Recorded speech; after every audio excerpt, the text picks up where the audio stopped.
Assalamualaikum warahmatullahi wabarakatuh. Salam sejahtera bagi kita semua. Halo adik-adik, bersama saya Kak Bera sebagai pembawa acara dalam kegiatan MPLS Online. Sudah bersama kita narasumber Bapak Misbahul Ibad MPD. Sebagai waka kurikulum, beliau akan menyampaikan materi tentang pengenalan kurikulum sekolah, pembelajaran abad 21 dan penilaian HOT. Selanjutnya, kami persilahkan Bapak Misbahul Ibad untuk memaparkan materi. Assalamualaikum warahmatullahi wabarakatuh. Selamat pagi, salam sejahtera bagi kita semua. Terima kasih atas waktu yang diberikan kepada saya. Perkenalkan, nama saya Misbahul Ibad MPD selaku waka kurikulum. Pada kesempatan kali ini saya akan menyampaikan materi tentang pengenalan kurikulum, kemudian pembelajaran abad 21 dan penilaian HOT. Ini saya pikir tidak jauh berbeda dengan jenjang kalian sebelumnya di SMP atau MTS. Saya yakin sekolah kalian juga sudah menggunakan atau menerapkan kurikulum 2013. Karena memang target dari Kementerian Pendidikan dan Kebudayaan bahwa kurikulum 2013 itu harus sudah diterapkan oleh semua sekolah terakhir tahun 2021. Kemudian anak-anak sekalian, yang barangkali sedikit berbeda dengan ketika kalian di SMP atau MTS dulu adalah struktur kurikulum. Secara umum mapelnya hampir sama, hanya nanti ada beberapa mapel yang itu merupakan pendalaman dari mata pelajaran ketika kalian dulu di SMP atau MTS. Misalnya dulu kalian di SMP atau MTS itu hanya mengenal mata pelajaran IPA. Nanti di SMA, mapel IPA itu akan dipecah menjadi 3. Ada fisika, kemudian ada kimia, ada biologi. Begitu juga IPS, nanti mapel IPS juga akan dipecah menjadi 3. Ada ekonomi, ada sosiologi, kemudian ada geografi. Sehingga ini berakibat pada jumlah jam pelajaran. Kalau kalian di SMP atau MTS dulu itu hanya sekitar 38 jam pelajaran dalam 1 minggu dengan masing-masing 40 menit. Nanti kalau di SMA, di kelas 10, kalian nanti harus menyelesaikan atau menempuh 44 jam pelajaran dalam 1 minggu. Kemudian di kelas 11 dan kelas 12 nanti ada 46 jam pelajaran dalam 1 minggu. Nah, akibatnya nanti kalian dalam proses belajar di sekolah, kalau dalam kondisi normal, nanti hari Senin sampai hari Kamis kalian akan belajar mulai jam 7 pagi sampai jam 15.45 atau jam 4 kurang seperempat sore. Kemudian hari Jumat nanti kalian akan belajar mulai jam 7 sampai jam setengah 12. Itu kalau dalam kondisi normal. Nah, kalau dalam kondisi pandemi seperti sekarang, nanti akan saya sampaikan di belakang informasinya. Itu anak-anak sekalian terkait dengan kurikulum yang ada di SMA 3. Kemudian yang kedua, terkait dengan penilaian. Ini barangkali juga tidak jauh berbeda dengan ketika kalian di SMP atau MTS dulu. Nanti setiap mapel akan menilai 3 aspek. Yang pertama sikap, nanti ada sikap spiritual, kemudian sikap sosial, kemudian ada pengetahuan dan ada keterampilan. Sama dengan kalian dulu di SMP atau MTS. Nah, barangkali yang berbeda adalah terkait dengan kriteria ketuntasan minimal. Jadi nanti ada KKM, biasanya disebut begitu, yang harus kalian capai untuk kalian bisa lanjut ke jenjang atau materi berikutnya. Yang pertama, untuk nilai sikap, kalian nanti harus memperoleh nilai minimal B atau baik untuk kalian bisa lanjut ke semester berikutnya. Kemudian untuk aspek atau nilai pengetahuan dan keterampilan, kalian harus memperoleh nilai minimal 75. Kalau belum memperoleh nilai 75, berarti kalian harus mengikuti remedi pembelajaran yang nanti akan dilaksanakan atau disampaikan oleh Bapak Ibu Guru, sehingga kalian bisa mencapai nilai minimal 75. Itu yang penting yang perlu saya sampaikan terkait dengan penilaian.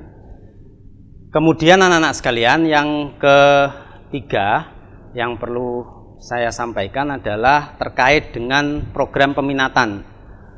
Nanti mulai kelas 10 Jadi di awal kalian sudah harus langsung menentukan program peminatan yang akan kalian pilih. Nah, dasar penentuan untuk kalian nanti masuk di MIPA atau IPS itu dari 4 aspek yang kemarin telah dikumpulkan datanya oleh sekolah.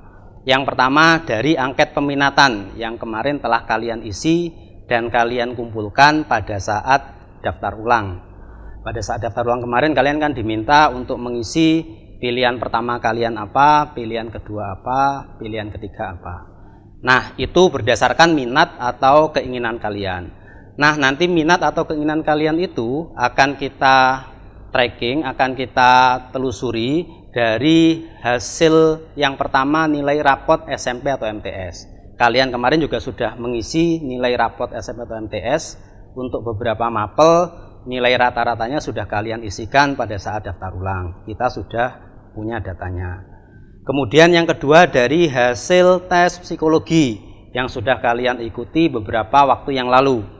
Untuk hasil tes psikologi, kalian kemarin dites terkait dengan bakat, minat, kecenderungan, dan kemampuan kalian. Nanti hasilnya akan muncul, kalian nanti lebih cenderung di program peminatan MIPA atau IPS. Jadi akan muncul rekomendasi seperti itu. Kemudian yang keempat dari hasil tes akademik. Nah, ini juga sudah kita laksanakan beberapa waktu yang lalu. Nanti hasilnya juga akan kita gunakan untuk memetakan kira-kira kalian nanti masuk di program peminatan MIPA atau IPS. Dari 3 hal itu nanti kita kumpulkan datanya, kita olah sehingga sekolah bisa memutuskan kalian nanti akan masuk di peminatan MIPA atau IPS. Satu hal yang perlu saya sampaikan bahwa kalian nanti akhirnya masuk jurusan atau peminatan MIPA atau IPS itu kalian tidak perlu khawatir, tidak perlu bingung, tidak perlu takut. Kalian tetap punya kesempatan yang sama untuk bisa berprestasi. Kalian tetap punya kesempatan yang sama untuk meraih nilai yang terbaik dan kalian tetap misalnya nanti setelah SMA pengen melanjutkan ke jenjang pendidikan yang lebih tinggi, kalian tetap punya kesempatan dan peluang yang sama untuk bisa masuk perguruan tinggi favorit sesuai dengan keinginan dan harapan kalian. Itu yang penting yang perlu saya sampaikan terkait dengan program peminatan. Secara singkat, bisa saya sampaikan bahwa SKS adalah bentuk penyelenggaraan pendidikan yang peserta didiknya menyepakati jumlah beban belajar yang diikuti dan atau strategi belajar setiap semester pada satuan pendidikan sesuai dengan bakat, minat, dan kemampuan atau kecepatan belajarnya. Ini yang perlu kita garis bawahi sesuai dengan bakat, minat, dan kecepatan belajar kalian masing-masing. Itu hal penting yang perlu saya sampaikan terkait dengan informasi sistem SKS. Kemudian selanjutnya, nah ini yang penting yang perlu saya sampaikan kepada kalian bahwa kita sekarang berada pada masa pandemi COVID-19. Berdasarkan SKB dari 4 menteri bahwa untuk sekolah yang berada pada zona kuning, orange atau merah itu harus melanjutkan kegiatan belajar dari rumah.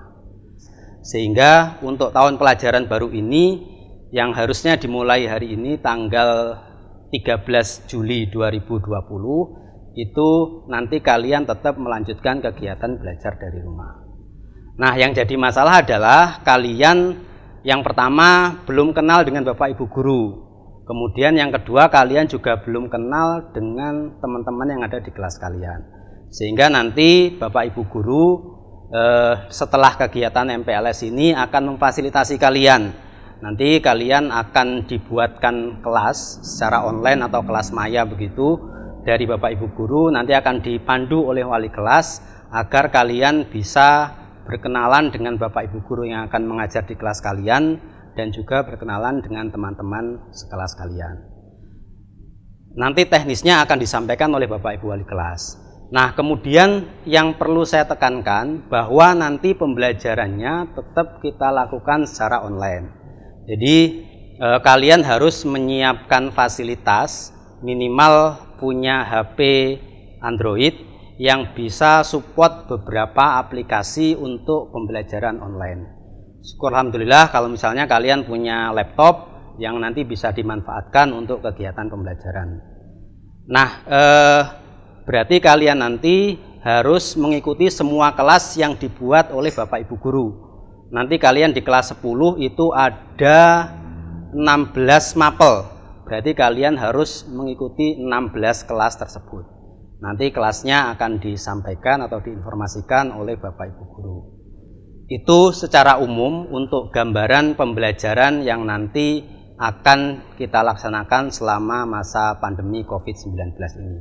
Nanti untuk jadwalnya akan disampaikan oleh Bapak Ibu Wali kelas kepada kalian setelah kegiatan MPLS ini. Demikian pemaparan materi yang disampaikan Bapak Ibad.